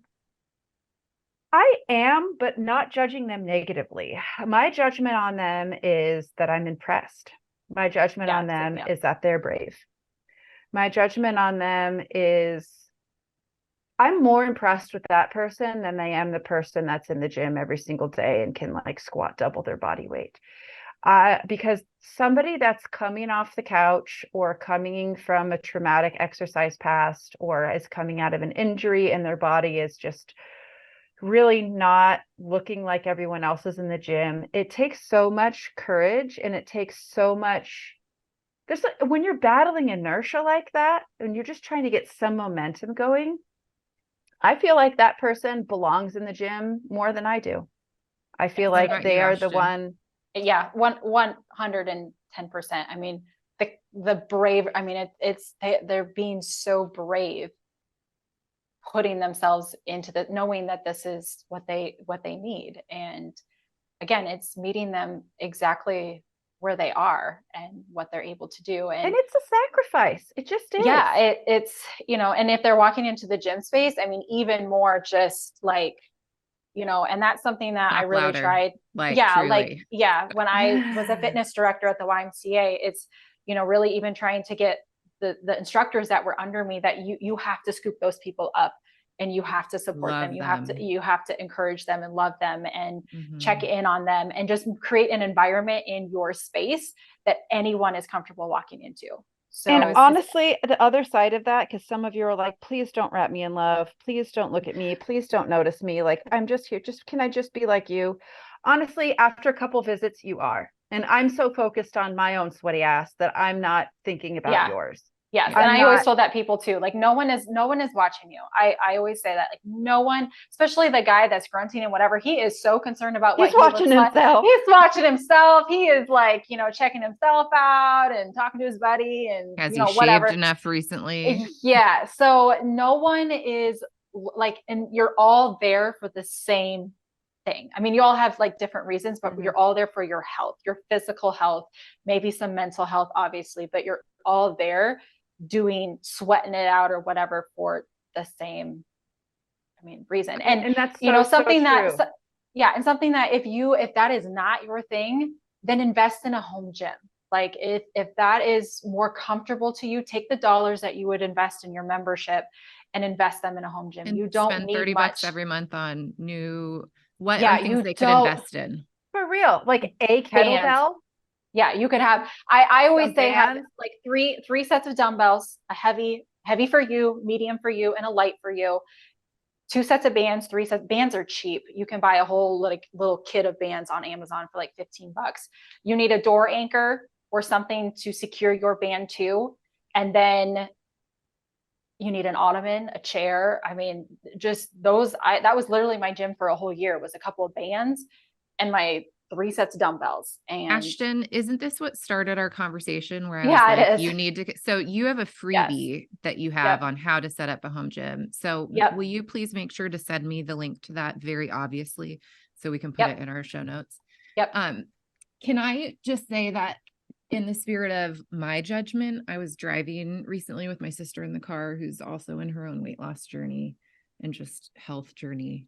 And we saw this woman, probably 350 pounds, if I had to guess, power walking, arm swinging on the side of the road. And I looked at her and I said, she's the most beautiful woman I've seen today. And my sister was like, I'm so proud of her. And she probably saw a car driving by thinking, I hope they don't look at me. But I was looking at her saying, you fucking go, girl. You walk, you do the thing you can do. I'm so proud of you. And I may never meet the girl, but I just want people listening to this It inspires me. Put their hands up and go like, this is me that you're talking about right now. I want you to hear the love and the respect and the bravery you display to us and what that does to the 3 of us experts in the room who you think have it all together and we really don't. We're so proud of you. Could have been here for the 45 minutes before we first record. Yeah, we're not that great of experts. Okay, let's take a break. I have one more question for you, Ashton, before we go to our Yeah Girl segment. I'm so excited to tell you that the PCOS app is sponsoring this podcast episode. The PCOS app is a one-stop shop for all things PCOS. It's also your meal guide and inspo all in one. If you love listening to me on this podcast and you feel like, hey, I want Caitlin to be in my ear every day encouraging me about how to manage my PCOS, then you have to go download the PCOS app. We have curated articles to answer questions that you have about PCOS. There are short snippets in the PCOS Answers podcast exclusive to the PCOS app. We also have recipes where I not only give you the recipe, but teach you within the recipe itself what I have done to make it more blood sugar and hormone supporting so that you can take your own recipes and make them more PCOS friendly. If you've been looking for the Google of all things PCOS with the filter of compassion and expertise that you get from Caitlin Johnson, RD, then you have found it in the PCOS app. Head to your Android or Apple store today, download it, and let's hang out. Let's take a departure from the exercise conversation for a second, Ashton, because our audience may or may not know this, depending on if it's their first episode with us or they've binged through our entire podcast portfolio. But Sophia and I are both Christian. We pray for our clients. We pray for our podcast listeners. We believe God gives life, and we want to honor God with what we do with this podcast. And we have experts and listeners from every shade of everything. Those who don't believe in IVF, those that do, those who go to churches that say you should never do that, those that feel shame because they grew their family in this way. We've had guests we've interviewed and then had to retract episodes because of backlash they got from their church community and professionals because of something we said about IVF on their recording. So, we've just seen a lot in this space, and this is a highly charged topic. And so I'm not asking you to put yourself out there in a way that, is going to bring all the internet haters to you. But I think that there's a beautiful conversation we can have, because I hear a little bit of this in your origin story of this was something that we weren't going to consider. And then perhaps we realized this was our only option at a certain point. And there was an evolution in Ashton that was more willing to accept this and pursue this avenue. And I just feel like there's a listener out there right now that your story or your view or your evolution and perspective may help. And to whatever degree that you're willing to share a little bit about your faith and that transformation, I'd love to give you the platform to be able to do that. Sure. So, I mean, I come from a Catholic background, born Catholic, baptized Catholic. My dad's Catholic, grandma's Catholic. I mean, ancestors back Catholic. My mom is not. My mom has never joined the church. It was never something my dad ever pressured her, and it was always her choice. And she goes to church with us, but she just partakes in the readings and not the communion part. And then my husband, when we got married, he is Lutheran, and he is the Missouri Synod, the more Catholic type. You know, you go to his church and you feel like you're at a Catholic church. So when we got married, it was kind of the same thing for me, that like if he wanted to join the church, he could. It wasn't like, I watched how beautifully my parents demonstrated, you know, their faith and how they raised us kids. And so when we started, you know, trying to conceive, I started the natural family planning, not because of that was the way my church was supposed to do it, like birth control was bad. It was, I felt like crap on birth control. So I chose this path. And the more I learned about Creighton, I used Creighton model charting. The more I learned that like why the Catholic Church is the way that it is. And when, you know, they started telling us that IVF, my NAPRO doctor wasn't saying this, it was the urologists that we were seeing for my husband were saying, well, IVF is your only option. I was very, very like, nope, that can't happen for us. Like, I was just so like, this is going to happen. Like, I put my husband on all the supplements, the right nutrition, make sure he's extra, like, this is going to happen for us. And it worked to an extent, but yeah. It worked. Yeah, it worked to an extent, but it was, you know, I was just so adamant on that because that was the way that's the way my church says that I was supposed to do. Like, the IVF is not supported, you know, that's not natural conception. And the more we got down the journey and IVF was becoming our only option, I was having a very vivid, I remember everything we said. I have a best friend, same thing, born Catholic, very Catholic family. And she is a nurse. And we kind of talk about our faith a lot as far as, you know, just what we believe and what we don't believe. And she said this, and it really stuck with me, that she said, who are we to judge here on earth a woman's desire or a couple's desire to have a child? Like, you cannot, she said, you can't tell me that that is against God's will or God's teaching. And so who are we to judge and say, this is bad or this is bad? And the other thing that for me was, we have all of these, we have cancer and we have these treatments that, you know, because the whole idea is you're influencing life and conceiving life or choosing when life starts and whenever. But I'm like, we have all these drugs that save people's lives, like, you know, cancer, you know, these are terminal illnesses that we've created. Medicine and science has created these things to save these people.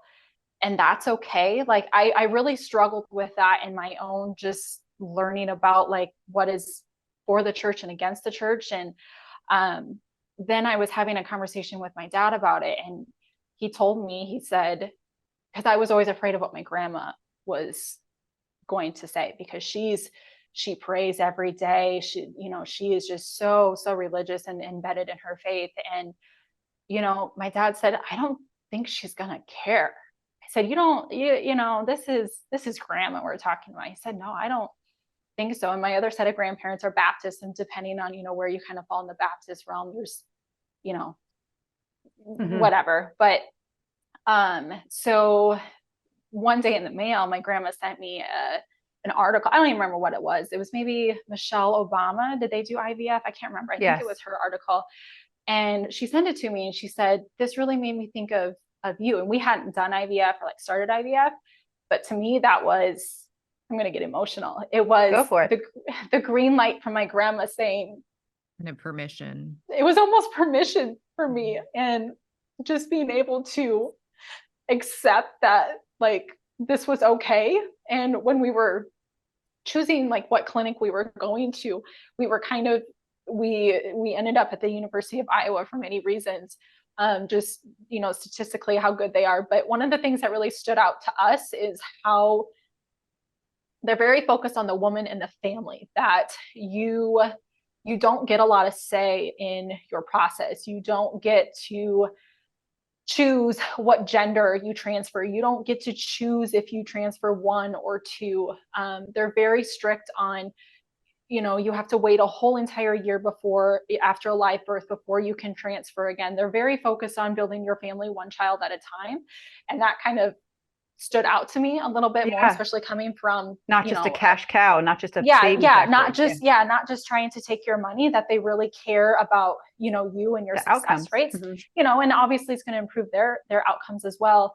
But that just kind of, stood out to me. But it was kind of just those three things of like, this is, there's no one here on earth to judge us. I mean, God is the ultimate judge. And I guess if I'm going to stand at the gates of heaven and he's going to say, no, you did IVF, you don't get to come in. I mean, I look at my kids, sorry. And I look at we love this. I look at my kids and I'm like, you can't judge them. They're beautiful. They're perfect. They're the sweetest. Worth it. They're worth it. And a sacrifice here on who are you to say how I become a mom? And it's something that my husband and I chose to do together. And we said we were only going to do it once. We weren't going to be one for expense, but it's either going to work and God's going to let it happen, or if it doesn't happen, then we're going to move on. Because that was kind of some pushback we got. Well, why don't you just adopt? Why don't you just go adopt a baby? There's kids out there that need you. We understand that, but that's not guaranteed either. And that's also very expensive. And when you have a calling in your heart for a biological child and something just keeps pushing you to pursue that, you can't ignore that. As does every living organism on the planet. Yeah. So, so just that was kind of like my evolution, and just, coming here and we're still in the church. There is still some like hesitancy, like we moved up here to a new church, and, Mason was born and needed to get baptized, and I don't know if the priest is not the first thing I say, like, hey, this is an IVF baby, but I'm very open about it on my business. And I guess I have, as far as like a business partner, I have had somebody that, said because I said I'm doing an IVF transfer, I wasn't allowed to be in that support group anymore. And it was, okay, then you're not for me. Like, you can't judge how a mom chooses to either support her family or even to prevent conception, the mom that's doing birth control, yes, it's a little bit different extremes, but if that's how she's preventing her way of having kids, then, I just chose a different route to conceive my kids. So, I mean, it really came down to who are we to judge here on earth, and just kind of move through it. And I'm so glad I did. It was obviously the best decision I could have done for us, or, we could have done for ourselves. So what are your boys' Thank you names? for sharing that. I have Oliver. He'll be 4 in November. And then Gabriel, he would be 2 in February. And then Mr. Mason is 16 months and then 19 weeks pregnant with baby number 4. Are you going to find out the gender? We do know the gender. You do know. Well, that's exciting. Do know.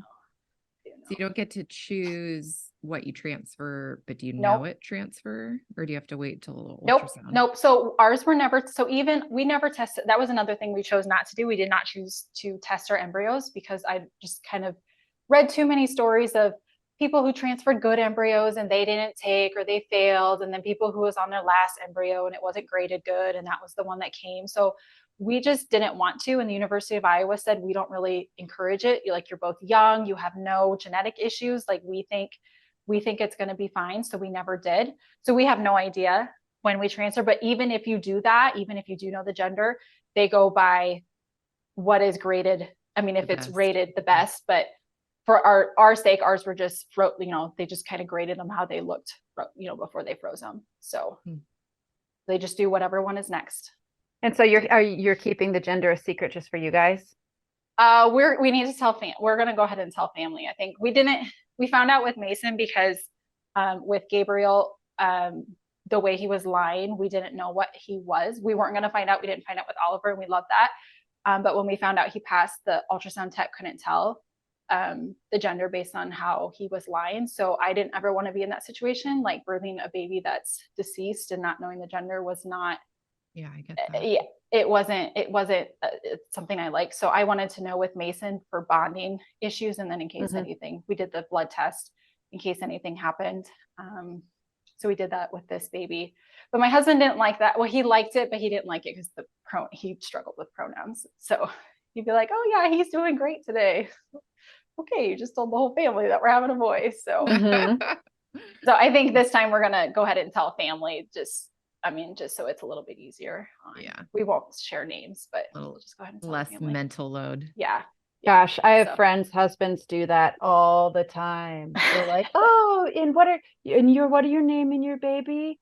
Oh, Jennifer, we were thinking about that too." And then the wife is like, "Bro, you just basically said we wanted to name our baby Jennifer. Well, I guess it's not a boy. Thanks. Thanks for just blowing our cover." Yeah. We turn this like maybe a little bit light, but I just want to thank you, Ashton, for sharing that story, for being vulnerable. And I think that it will really help people either to feel comfort for choices they've made, or comfort if that's a step that they want to take and it's the right next step for them. Something that I can at least speak for myself. I won't speak for Sophia. I don't know too many things, even if I could judge well. I don't know. And I trust that God can work with each husband and wife to make the right decision for their family at the right time. And what might be right today for this pregnancy that you're pursuing, or 10 years from now, what might be right in one time may be different at another. Yeah, it's very true. And it's easy to talk about extremes when it comes to this, like the 47-year-old who's doing her 11th round of IVF because her weird partner demands they have a boy, or these things that like just seem like so obvious moral problems. But not everything falls within that. And so people have to make decisions for themselves. Yeah. And I think just, one more just kind of add on for me, it was, I felt I was in, again, it goes back to just healing my body. Like I felt we were in that position, like, not that I had done everything right to deserve this or earn this or whatever, but this, logically speaking, it was the only thing that was going to work for our family. And I know some people at that point choose like, okay, that's what God's telling us, like, go do adoption, or, that's your next step. But and I guess each person is just individual on, where they are. But, like I said, it comes back to that like judgment point. Like, to me, why would, I mean, I know if we want to talk about demons and devils, like, yes, they're going to influence people and make Sorry, I brought make that weird in. things. No, it's fine. But just like, why would God give scientists and researchers this beautiful gift to build people's families that, I'm not going to say are more deserving than others, but just why would that science or that research exist and be so condemned against? And I don't know. It's a really thing that you just have to sort through. And I guess if I go to hell because I had my kids, if I go to hell because I had my kids, then I guess that's where I go. And what was the point of Jesus, really, if that happens? I'll tell you what, when I get to heaven, I will, and if you're in the hell line, I will look at Jesus and say, so then what were you doing? What did you, if she has to go to hell for this, then why were you on that cross? What did that accomplish? Did it do anything? Yeah. It's either by grace or it's not, frankly. Anywho, turn into theology today. Theology to conceive, the other TTC. Okay, let's hit a yeah girl, because my baby needs to nurse, and this has been quite a day. And that was a very emotional topic. And we do thank you for sharing that. Truly. I know that there are people hearing that you just ministered to them life. Yeah. So yeah, girls, I will start with my yeah girl. Obviously, we just had one while I was recording. One of my clients who's been trying to conceive for a very long time, who also actually lost her last pregnancy at 16 weeks, just had a healthy baby girl early this morning. So that is a huge yeah girl. That's a professional yeah girl. But another yeah girl is I had my mother warming this weekend.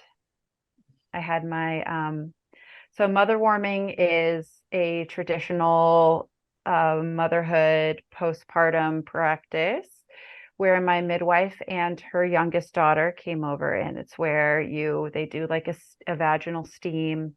Well, first you sort of talk about emotions, and it's a closing, the closing of the bones, they call it. And so it's sort of like you've been open this whole time postpartum, and now it's time to close. And you do like a steam, and then they make you this like herbal bath where they like wash you and brush you with like these herbs, and then wrap you up in towels, and you lay on these like very specific wrap blankets, and they rub you with oils from head to toe, and then tightly wrap you almost like a mummy all the way up, and the last wrap goes over your eyes. And so it feels like you're kind of swaddled and held. And then that's where they sing and share stories. And, if there's other women there, they can work together to sort of, bring you into this sisterhood, and then unwrap you and put you in your bed and give you a like hot broth or a tea, and tuck you in. And then that's sort of it's like the closing postpartum kind of thing. You can do it 2 weeks postpartum, you can do it 20 years postpartum, like whenever you feel like you need it. But I was sort of needing a little ceremony and a little closure from my last birth, and I did that this weekend, and it was so healing and so lovely. I love That sounds heavenly. Sounds like woo-woo in all the best ways. So they do it in like they do it in girl. like China, Mayan culture, South Totally. American. Yeah. I'm gonna say, I think I've someone kind of, we were talking about waist binders, and they were talking about how some cultures do that. Something not as they do it more tight, like after postpartum or whatever, but it's kind of a ritual thing, like a postpartum closing thing. Yeah, exactly. And so this was included because my home birth midwife does this service. But if you wanted to do this, you can hire people that bring this in to your home. So fun. Yeah, girl. I love that. Thank I you. also think it like so honors so many things you've been talking about wanting in your life lately. Yeah. Sophia's over here like, I want to go to a Jewish synagogue and I want to do some of the sacrifices. I said I wanted to do sacrifices. I'm taking it to an extreme, but you're like, you're like, I need some tradition and ceremony in my life, because Sophia's in my background has very little of that. So I just love that you got that. I did. And it felt great. It made me really wish that I had the other mothers that like sort of brought me into motherhood there with me. Like, I wish I had like you. Better say me. For real. I do. I wish I could have been there. That would have been amazing. Let's like, well, if I do it, if I go for a victory lap and have a third baby, then we can do that. I'm going to go next because I want Ashton to go last, and she's a longtime listener, and having her own yeah girl on the podcast, I want to like celebrate ceremony. My yeah girl is, Sophia's talked about this in the past, but I just feel like lately I've had this like, my husband's around and it's a weekend day, be like, I'm going to go take a nap. And like, sometimes I don't really need it. I just want to go lay down. Yeah. Have alone time. That's a yeah girl. But it's almost become like the opposite, where it's like, I'm just going to go disengaged and be by myself and rest. And it hasn't actually been good rest or for the right reasons. And so I've been praying about it lately, like, God, help me have like a heart for like rest when I need to rest. And also I've just been reading in Proverbs about a virtuous woman and how her candle doesn't go out at night. And there are things where I'm like, that just like, but I need rest. I need my adrenals to be loved on. And there was almost like this, like not good dichotomy there. And so I've been praying about it a lot lately. And this weekend we had a death in the family recently, and funeral, and just a lot of grief around me. And somebody I wasn't very close to was on my husband's side, but it was impacting me. And I really decided to like just sink into prayer and trust God for energy when I needed energy. And also I'm going out of town next week. So Sunday over the past weekend, I was like, I'm going to batch cook a bunch of meals for this week and stuff to put in the freezer. I didn't get my normal nap on Saturday or Sunday. And I was like, God, I'm just going to trust you. Like, you will put the wind under my wings. You will be the reason why I mount up like an eagle today. Like, I'm going to trust you. And it was like supernatural energy. The amount I've been able to produce with the lack of sleep and just things around me lately has been like, I just feel like God was like, you're trusting me, I'm going to blow you away. And Oh, I love that. so it's almost more like a, yeah, God, like, I feel like this was an area I was struggling with and I was being selfish almost. And instead of being selfish, I needed to change a little bit, and I needed to be more trusting in God than in just like, oh, check out my 24-hour rhythm and what do I need. And it was like a really healing few days in that way for me. So I'm really thankful for that. Yeah, girl. Yeah, love that. Okay, Okay, Ashton, Ashton. tell us. Give us your yeah, girl. The fan moment we're waiting for. I don't feel what like do you I want have to like celebrate? I don't feel like I have a big one. Share I'm anything. gonna follow. Make it I'm gonna- boring. We don't care. I'm gonna follow Sophia. Just a professional one. I had a client recently. I was talking to her last week, and she's experienced 2 losses and has been trying to conceive for 2 years.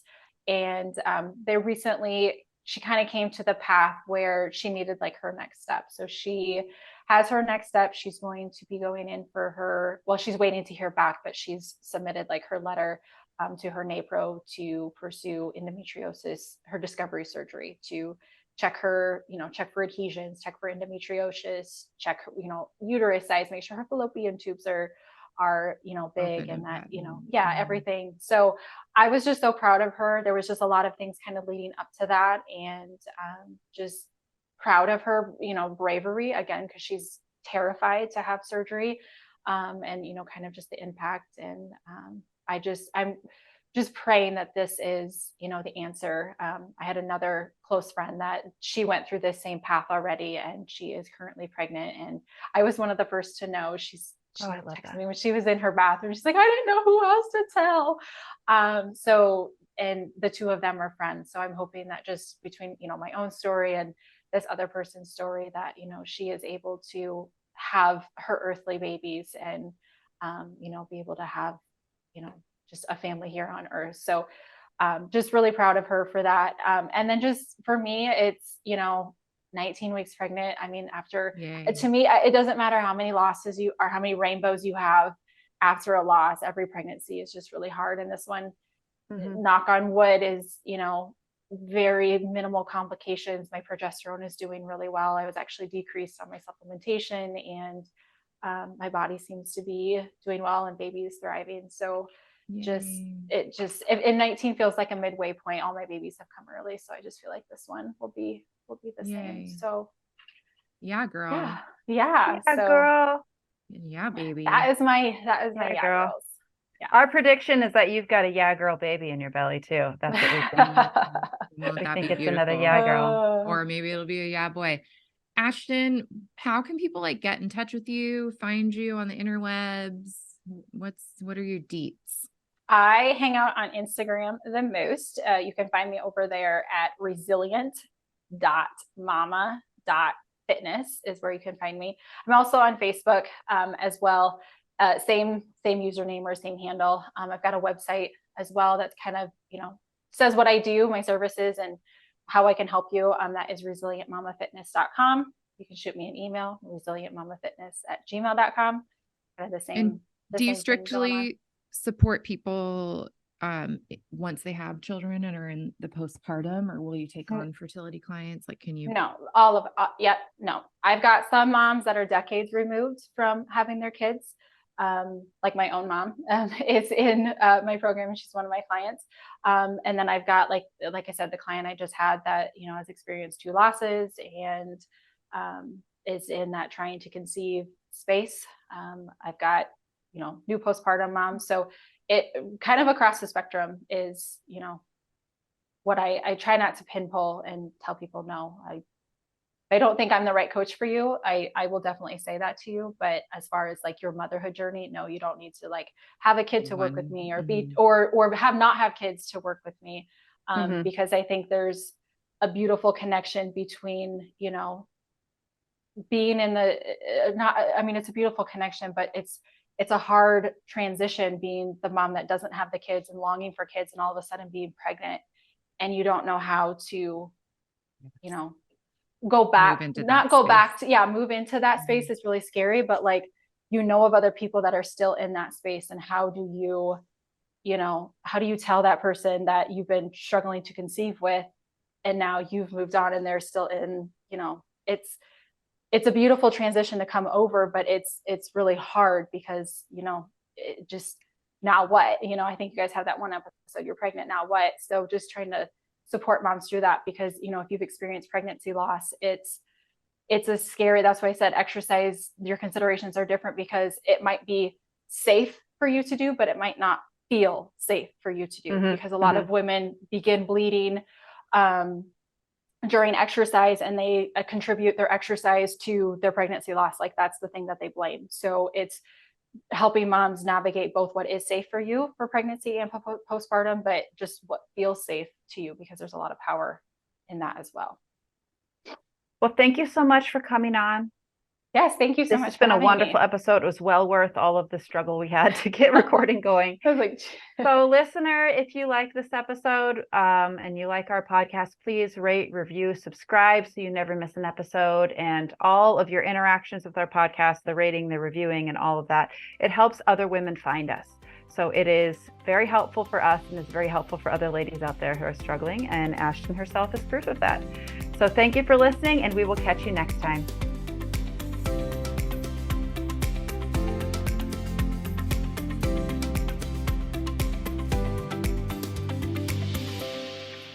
Hey, it's Sophia. If you love the show and want to continue your health and fertility journey using our resources, head on over to foodfreedomfertility.com for show notes, links to products and services, information about our guests, and our newsletter. Again, that's foodfreedomfertility.com. Thanks for listening.